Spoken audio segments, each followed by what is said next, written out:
Hello and welcome to Homestead Imaginations. I am Josh and I'm gonna give you an update on the chickens. So we had a little bit of a chicken disaster that happened, and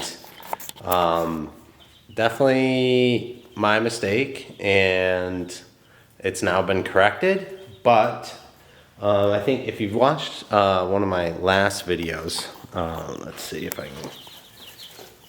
So here's the heat lamp, and as you can see, it's a metal chain, and right here I've just got it like a little hook, and it hooks on. And before this, in a previous video, if you saw, I had a twine rope like this, and it was tied in a way that the knot was not tight, but where it couldn't move, but it was tight to the point where it wouldn't fall. And I used that same rope, that same knot. I didn't even untie the knot in last year's setup with the brooder and the chicks that we got last year, and I never once had an issue with it. But my youngest this year, he decided he's been very adamant about the chicks and checking on them. You need to be able to adjust this if you're doing it correctly. And I've got a thermometer in there, so right now it's 86 degrees. And right now, with how old they are, the goal is around 90. The reason why I don't lower this right now is because it's gonna warm up today. So actually, before I leave for work, I'm gonna raise this up. So I unhook this, I just pull it up, hook it on a higher rung, so that way they don't get too hot. Even though they have an entire massive brooder to just go wherever they want to get out of the heat, which they do. You'll know, just even without a thermometer, you'll know if the chicks are too hot or too cold by what they're doing. When I came out here just now, they were all under the brooder, kind of sitting under next to each other, so they definitely were a little cold, because we're not hitting that 90 that they really want right now, but it's still warm. They should be fine with no serious issues. But if it's too warm, they'll be along these edges. They'll be nestled all around the edges here, not directly under the light. So that's a gauge too of what they're doing. And then I just had their food and water over there. So back to the story.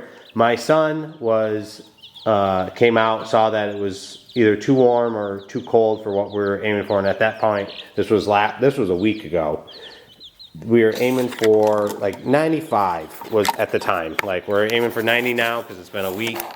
They're a little bit older, but now at the time we were aiming for 95. So he went to make an adjustment, and I think he pulled the wrong string or rope side, and it loosened the knot. And he left. He thought, he'd set it up. He thought he was good. The chicks were going to be happier. And he left. I don't know how long before it fell or how long before we noticed that it had fallen.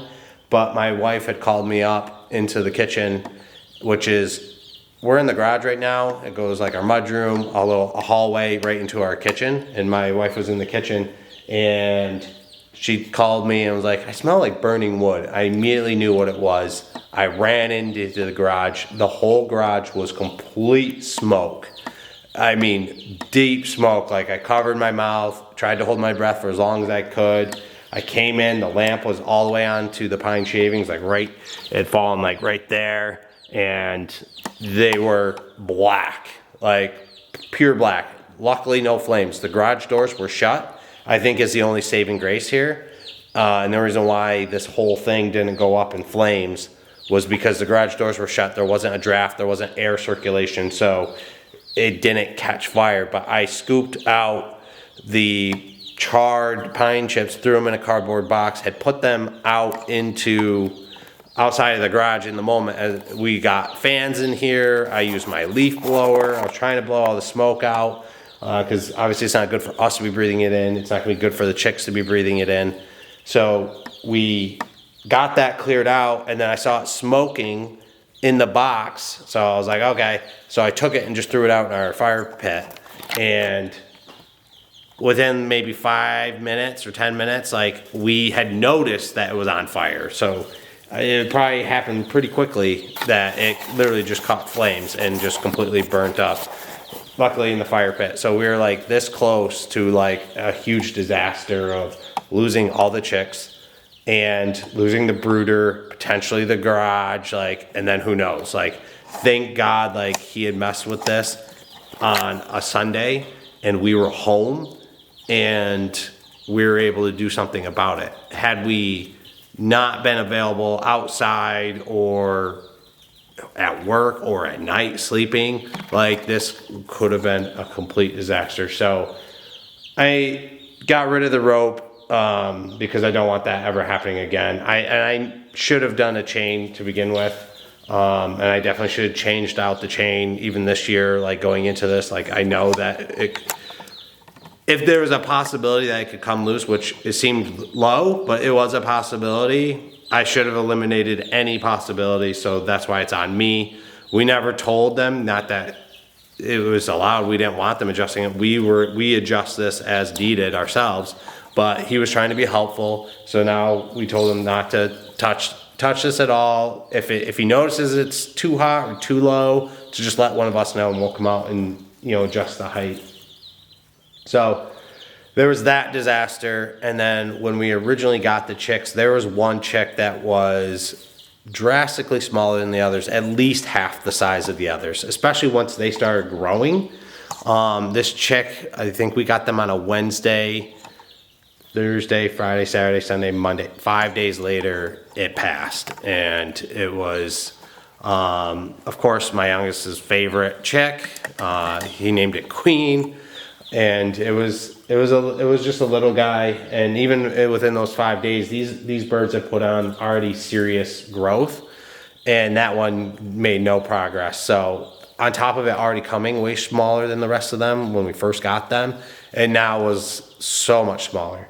But it did move around. We didn't realize anything of it. We just thought it was a runt. And then I got sick with some kind of viral thing, fever, like completely took me out for like 4 days. I was completely out. And on the first day, where I was literally like one of the worst days because it just hit me, I had just come out to check on them, and I was looking up. I had literally looked up, like, what can I do to help a runt to make sure that, you know, it's not a failure to thrive and that I can help it, and was getting all these things that I could do for it. And then I came out and it already passed, unfortunately. So we were down to 13 chicks for the year. The rest of them are doing fantastic. As you can see, they're really starting to put on color with their feathers. At this point, we're going on almost 2 weeks, but their feathers are coming in, the color's coming in. You can see a lot of white on their feathers there. Now that the camera adjusted, you can really see their feathers. And they're really putting on some good size. They're happy. I constantly am checking their feed and their water multiple times, constantly throughout the day. And even like now, like this is kind of low. Not low, like empty, but like they've eaten it out. Like I constantly come out here and just do that, refill it for them, make sure it's full, and then clean out their water if needed and fill it. So they're doing really good. I'm really excited. Hopefully they get introduced into the flock when it's ready, and they do well with that integration. I mean, this flock is going to be bigger than my original flock, so it'll be interesting to see how that dynamic goes, because there'll be more of them than there is the originals, the OGs. So we'll see how well they do. But that was we had 2 back-to-back chicken disasters. The potential fire happened on Sunday, and then the very next day the runt had passed. And maybe the smoke was enough to set it over the edge, but it was definitely not going anywhere. I don't think it was going to make it no matter what I did. I mean, it was just so small. It wasn't just like a little small. And by the end, like the last day, I noticed like it really didn't move around too much. So I just think it was born with some kind of defect, and nothing we could do. Nature is not always the kindest, but they're very skittish. I don't remember last year's batch being this skittish, but I need to go get some treats for them.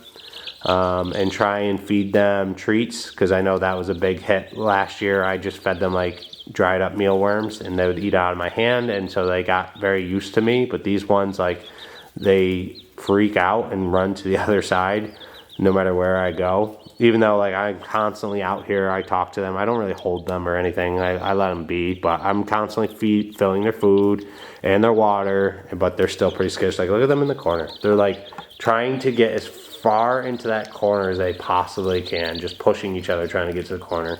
Because I'm also talking. I'm not just out here, I'm talking, so I'm making scary noises to them. But those two are cleaning themselves or pruning themselves. But yeah, so that's the update. Chicks are doing awesome, minus the the one setback and the one disaster, the unfortunate news, and then the close call that we had. So these are the chicks, and I'll keep trying to post videos now that I'm feeling better. I will work on keeping you guys updated, putting out probably like a weekly video as they progress. Try and get the chicks in there and show their progress until they get outside and get introduced to the other flock, which is quite a few weeks away. But probably in a couple weeks, I'll take chicken wire and I'll lay it across the top here so they can't drop out. Because last year, once they got big enough, they were constantly hopping on like the side railings and perching on it. They never like went into the garage, but I'd be worried because if they were in the garage for too long before we noticed, which would be hard, like we're not going anywhere. And like I said, like people are constantly coming out here and checking on them. I do, my wife, the kids. So we know if like one was wandering around here when they got bigger, but like when they're little, they can't get out yet. But all right, stay tuned for future chick updates, and I'll catch you guys next time. Thank you for watching. I appreciate it. Keep the imagination rolling. Bye-bye.